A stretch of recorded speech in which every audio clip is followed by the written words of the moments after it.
Assalamualaikum warahmatullahi wabarakatuh. Waalaikumsalam warahmatullahi wabarakatuh. Alhamdulillahirrahmanirrahim. Wassalatu wassalamu ala khairil khalqi Sayyidina Muhammadin Rasulihi wa alihi wa ala alihi wa sahbihi.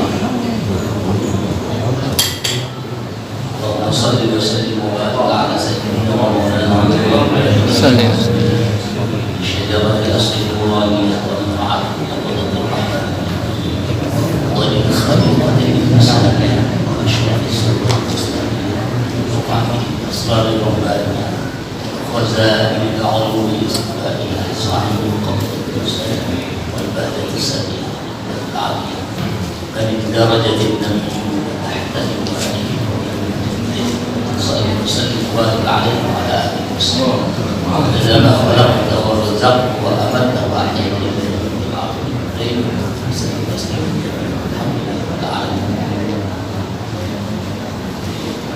سبحانك لا علم لنا إلا ما علمتنا اشرح لي صدري ويسر لي أمري واحلل عقدة من لساني يفقهوا قولي ولا حول ولا قوة إلا بالله.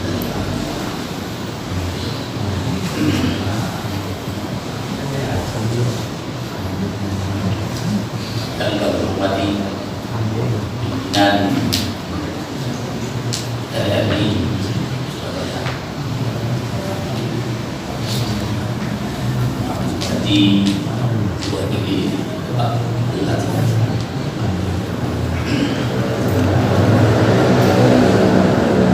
Hadir di sini juga ada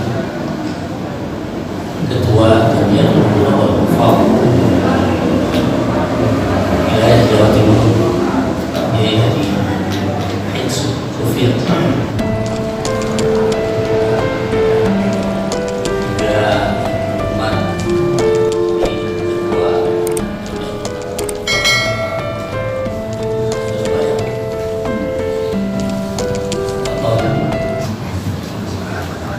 semua para qori, para hadirin, para hadirat yang ada di studio ini, hadir di studio ini yang kami hormati semua. Alhamdulillah, satu kesempatan yang perlu kita pakai untuk sedikit banyak menjelaskan tentang kebesaran Al-Quran Al-Karim.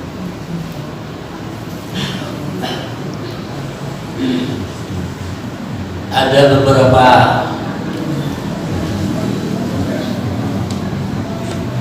momen-momen kebesaran Al-Quran yang tersembunyi, tidak banyak diceritakan beliau, karena ada sisi-sisi yang lain yang ditonjolkan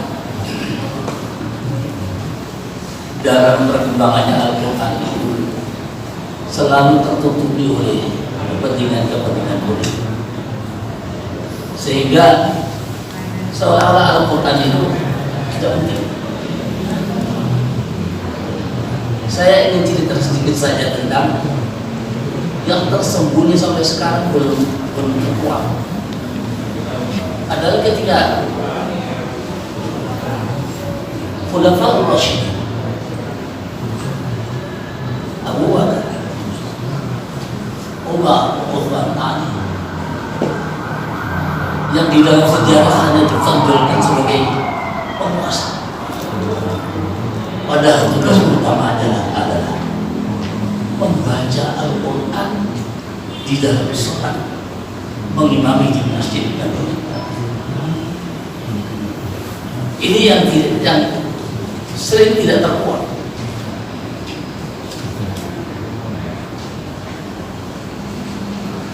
Dalam hadis Nabi disebutkan Al-khilafatu min ba'di 30 aman, bahwa yang menggantikan pengganti saya itu hanya 30 tahun. Setelah itu cuma ba'da dalika mulkan adudah. Setelah itu mereka akan setelah 30 tahun itu akan menjadi kerajaan yang penuh dengan kekuatan.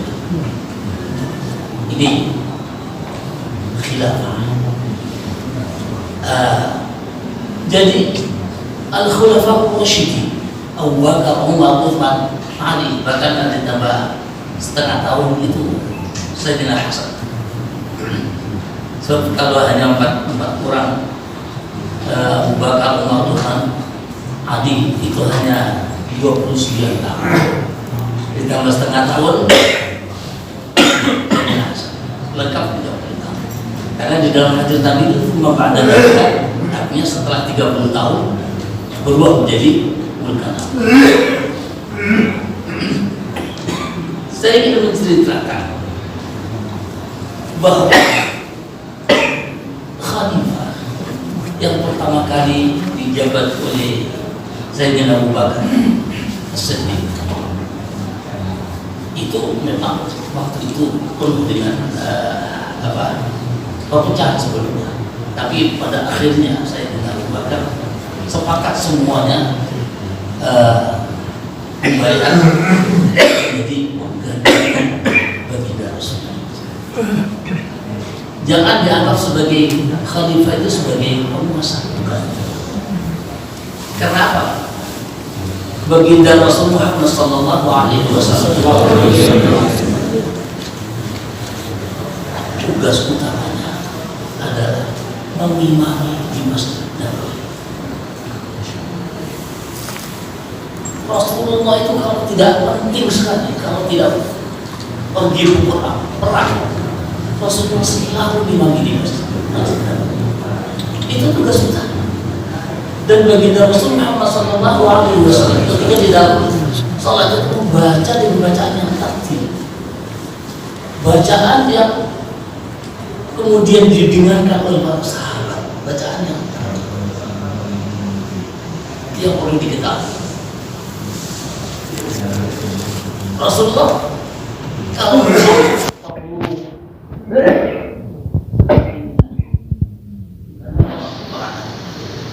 itu yang ditunjukkan adalah orang yang ada menghapus menjadi nabi.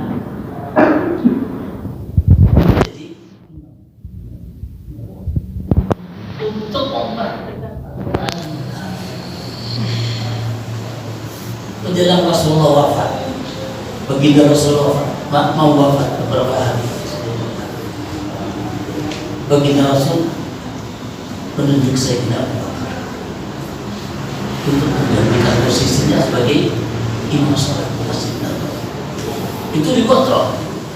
Bahkan sebelum Sayyidina Umar, Sayyidina Abu Bakar itu menjadi imam, baginda Rasul selalu mendampingi duduk di Rasulullah karena tidak kuat. Jadi Abu Bakar menjadi imam itu didampingi oleh Rasulullah. Rasulullah duduk. Jadi Sayyidina Abu Bakar berdiri. Memang sempat protes dari Sayyidah Aisyah, ayah saya itu suaranya nggak keras, kenapa Pak Abu Bakar yang ditunjuk? Rasulullah terus saja yang ditunjuk hanya Abu Bakar. Kenapa Abu Bakar? Walaupun suaranya tidak suara yang indah, suara yang bisa dinikmati suaranya ya, seperti kol-kol tadi misalnya, tetapi bacaannya adalah bacaan yang tartil. Di dalam riwayat Abu Bakar itu disebutkan huwa a'lamuna, beliau itu a'lamuna ay aqra'una. Kenapa dikatakan a'lamuna itu diartikan aqra'una? Paling menguasai bacaan. Kok tidak afqahuna? Kok tidak orang yang paling paham agama? Jadi Abu Bakar dianggap memang paham agama, tetapi dalam hal ini yang dimaksudkan a'lamuna itu aqra'una. Karena apa? Rasulullah menunjuk diri imam. Ya ummukum aqra'ukum. Yang berhak menjadi imam itu adalah yang paling menguasai bacaan. Oleh karena itu a'lamuna harus diartikan aqra'. ternyata Sayyidina Abu Bakar itu membaca Al-Quran sangat hati-hati. Ada bacaan Al-Quran yang saat itu dia dibaca oleh Sayyidina Abu Bakar. Kita tidak mengkaitkan dengan bacaan Rasulullah sebelumnya, ya. Tapi pada waktu Sayyidina Abu Bakar membaca itu di dalam sejarah, ternyata bacaannya itu adalah bacaan yang kemudian diajarkan oleh Sayyidina Nafi' yang mengajar di Masjid Nabawi. Nah,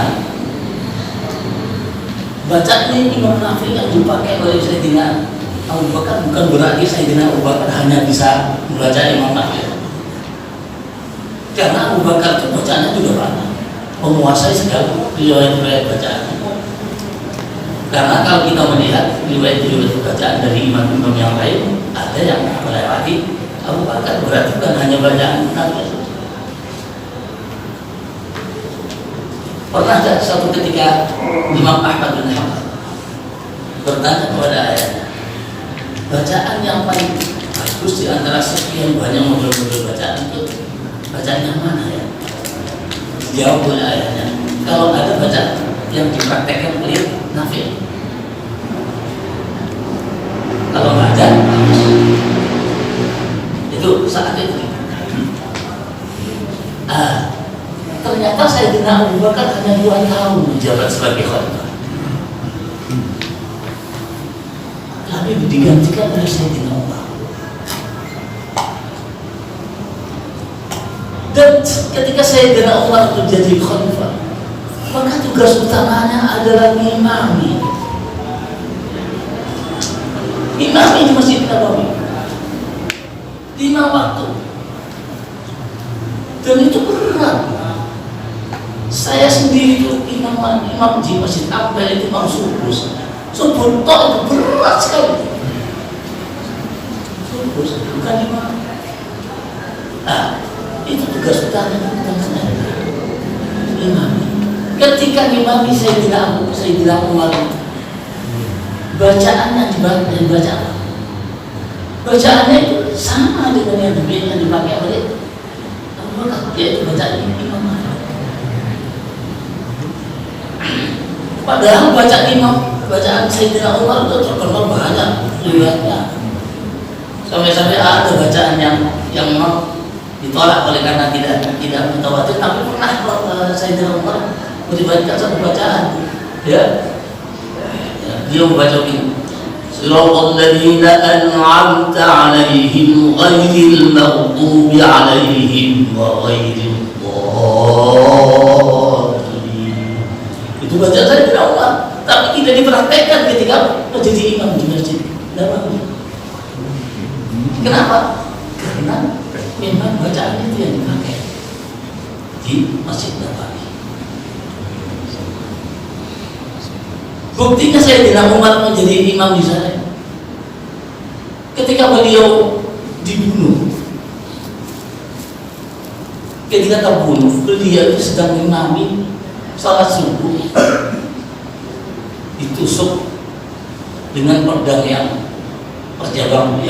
bermata 2, ya. Ujungnya itu ada mata 2 dan itu ada umpas, ada bisa pedangnya mati. Tetapi karena yang membunuh itu di waktu jamaah sholat, maka dia itu berusaha lari, akan dipegang, akan dihadang oleh orang-orang yang jamaah di belakang saya di rumah. 13 orang terbas oleh pembunuh. 13 orang yang wafat saat itu adalah 7 orang, yang 6 orang tidak sampai wafat. Tapi itu bukti jamaah sholat subuh yang kemudian terbunuh 7 orang, 6 orang yang tidak, ya. Tambah Sayyidina Umar sendiri wafat. Dan sementara Abu Lahab yang membunuh itu sudah tidak bisa nggak bisa lari karena jemaahnya banyak, akhirnya bunuh diri. Itu bukti bahwa Sayyidina Umar mengulangi jadi imam, jadi khalifah, tapi jadi imam. Dalam riwayatnya adalah bacaan yang dibaca adalah bacaan yang dipraktekkan oleh Sayyidina Umar.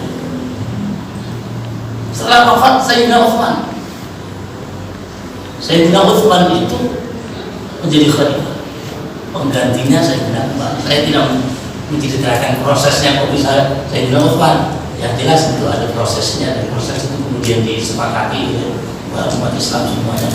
Jadilah khalifah. Lagi-lagi tugas utamanya adalah imami di masjid.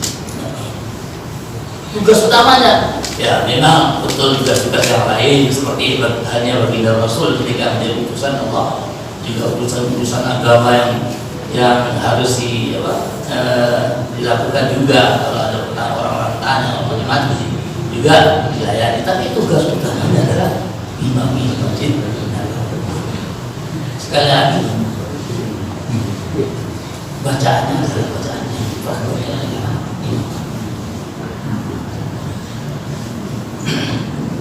Kemudian kita tahu Sayyidina Utsman itu bacaan menguasai macam-macam bacaan, bukan hanya satu bacaan,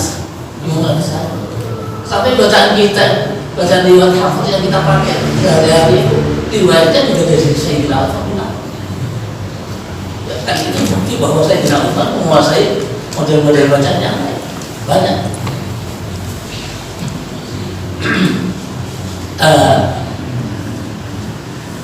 Bukan hanya bukan hanya bacaan riwayat hafal saja yang melalui Sayyidina Utsman, banyak.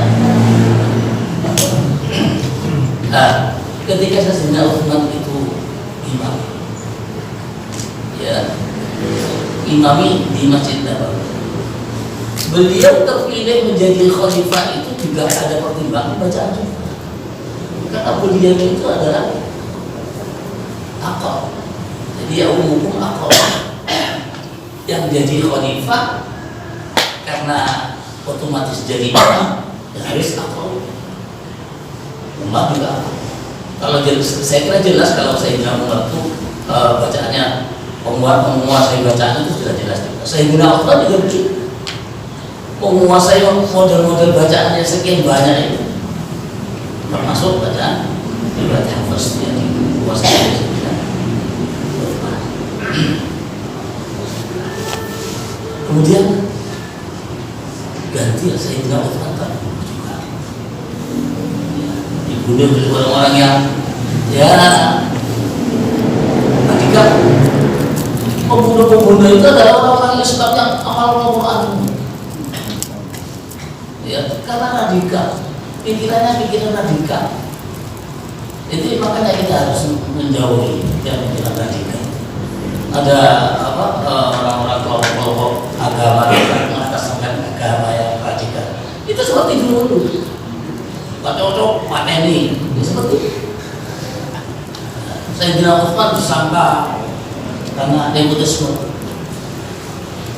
padahal itu bukan karena itu, karena alasannya lain. Sayyidina Utsman dibunuh oleh mereka. Ketika Sayyidina Utsman wafat, diganti Sayyidina Ali. Kita tahu Sayyidina Ali adalah ahli Al-Quran, akal hukum juga, dan memenuhi bersyarat sebagai imam. Jadi imam paling pantas menjadi imam itu Sayyidina Ali waktu saat itu. Apalagi bukan hanya sekedar bacaan saja, Sayyidina Ali menuliskan Al-Quran, ya, 30 juz ditulis tangan sendiri. Ada Al-Quran, jadi apa hukum juga. Makanya menjadi khalifah karena di antara tugas utamanya adalah imam. Sayyidina Ali. Ya, kekuasaan khalifah mulai dari Sayyidina Abu Bakar 2 tahun, Sayyidina Umar 4 tahun, kemudian Sayyidina Utsman, ya, berapa tahun, 14 tahun, ya. dan Sayyidina Ali juga 4 tahun, 4,5 tahun. Jumlahnya 29,5 tahun. Kemudian dilanjutkan oleh Sayyidina Hasan. Sayyidina Hasan bukan karena beliau anaknya Sayyidina Ali, bukan, karena dibaiat oleh orang-orang Islam, bukan karena ditunjuk oleh Sayyidina Ali, bukan. Berbeda nanti dengan Muawiyah. Maka naiklah Sayyidina Hasan jadi imam. Kebetulan yang saya sebut Khalifah 4 ini tambah Sayyidina Hasan itu semuanya masih berada di Madinah. Sebenarnya masih berada di Madinah dan tentu saja masih bisa imam di Masjid Nabawi karena ibu buatannya di situ. Begitu ada perebutan kekuasaan, ya, Sayyidina Hasan terhenti hanya setengah tahun karena ulahnya Sayyidina Muawiyah. Sayyidina Muawiyah naik menjadi khalifah juga.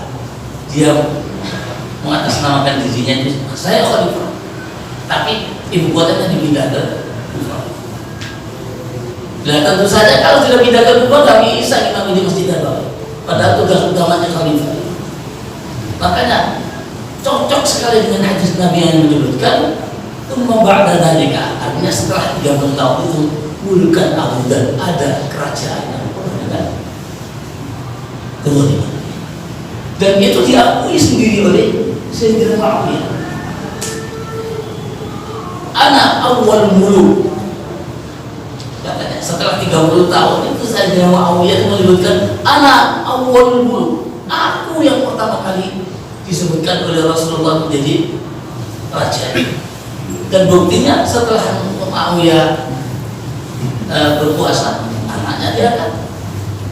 Terus anak-anaknya sampai rezim Muawiyah itu selesai. Hebat lagi apa? Pernah Rasulullah Sayyidina Hasan itu pernah bermimpi Muawiyah dengan keluarganya, dengan keluarganya Bani Umayyah. Sayyidina Hasan itu bermimpi, Rasulullah pernah bermimpi, cerita kepada Sayyidina Hasan. Rasulullah bermimpi ini Bani Umayyah itu menginjak-injak mimbarnya Rasulullah itu selama 1000 tahun, 1000 bulan, selama 1000 bulan. Ya, itu diceritakan. Sayyidina Hasan nggak mungkin bohong. Jika jadi baginda Rasulullah turunlah. Inna anzalnahu fi lailatul qadr wa ma adraka ma lailatul qadr, lailatul qadr khairun min alf syahr. Dan ternyata kekuasaan dari Umayyah itu dihitung persis 1000 bulan. Maaf sih, waktu yang tidak memungkinkan, kami hanya disediakan beberapa waktu. Waktu yang seperti ini. Mudah-mudahan pada kesempatan yang lain bisa mudah-mudahan ini bisa menjadikan satu manfaat yang besar dan menyadarkan bahwa Al-Quran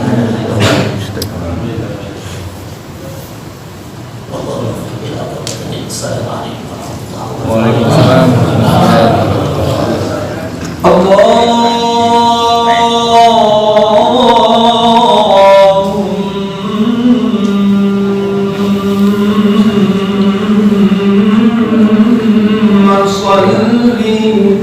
وسلم وبارك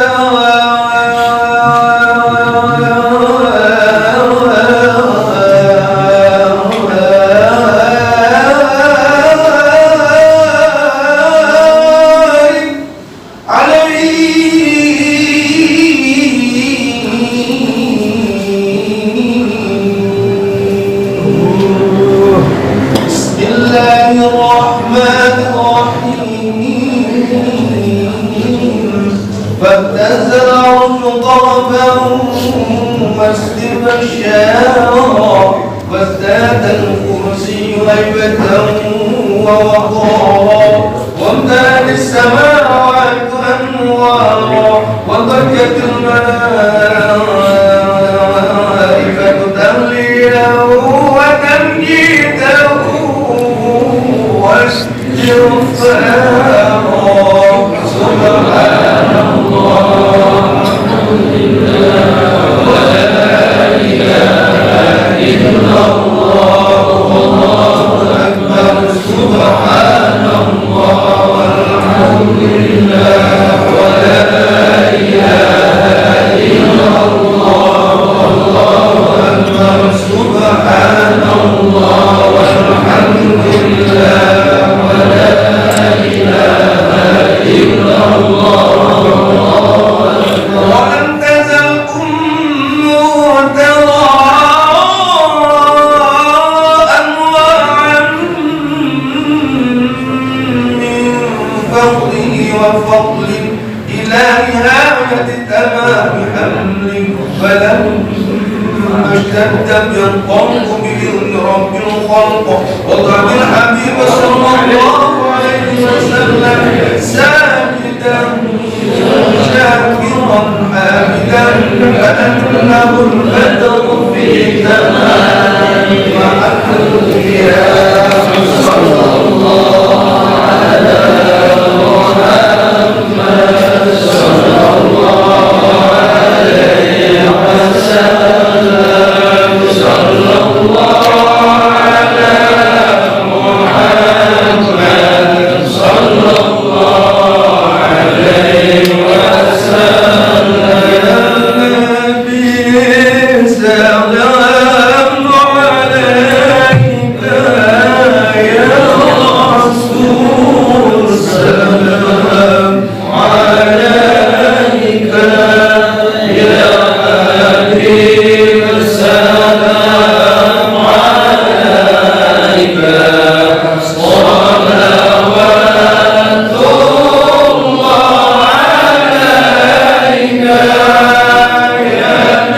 نبي سلام عليك يا رسول سلام عليك يا حبيب سلام عليك صلوات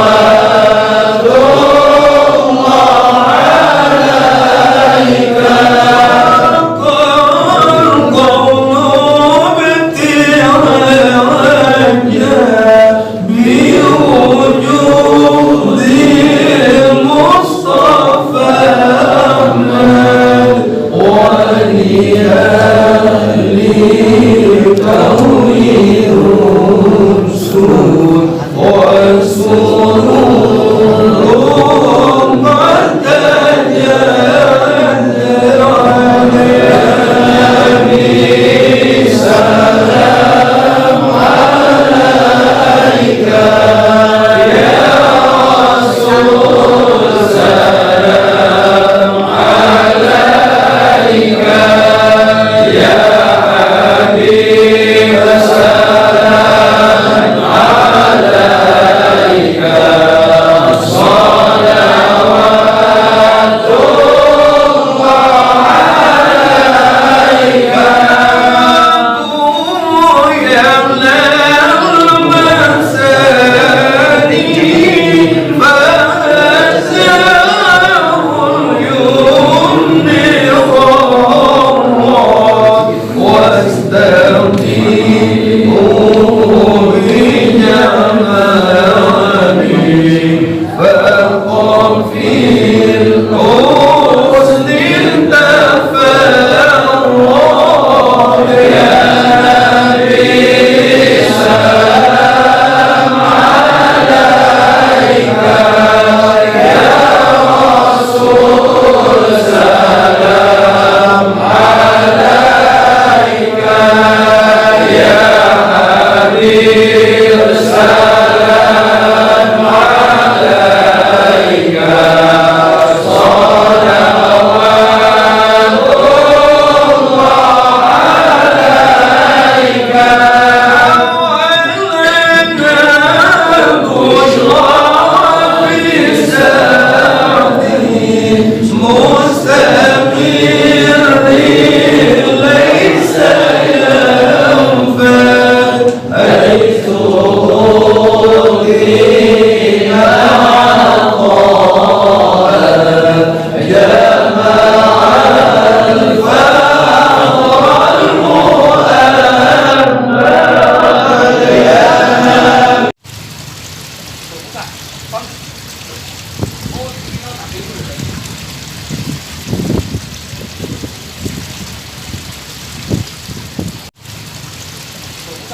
Oh, ini tak